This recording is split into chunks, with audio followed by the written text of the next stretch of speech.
Mga kababayan, magandang araw.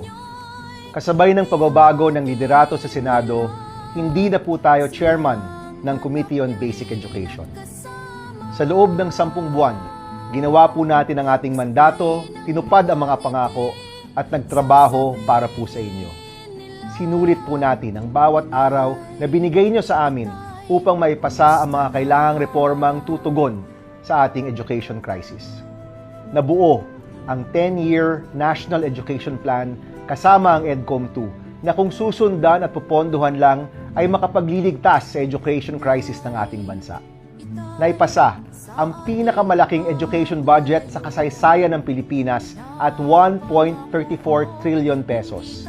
Nakalaan ang 67 billion pesos para sa libu-libong dagdag na classroom. At naipalawak ang isang national feeding program na sisiguro na may laman ang tiyan ng mga nagugutom na estudyante. Nabigyan ng bilyong-bilyong pisong dagdag suporta para sa milyong-milyong college students. Pero alam po natin na hindi pa rin to sapat.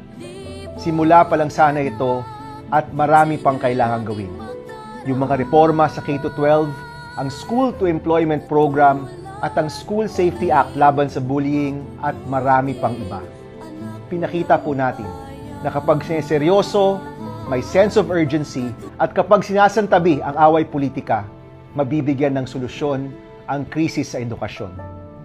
Ang pangako ko po, kahit hindi na tayo chairman ng Committee on Education, tuloy pa rin ang trabaho at tuloy pa rin ang pag-alaga sa kinabukasan ng ating susunod na henerasyon. Dahil ang laban po para sa edukasyon, hindi dapat tumigil dahil lang sa politika.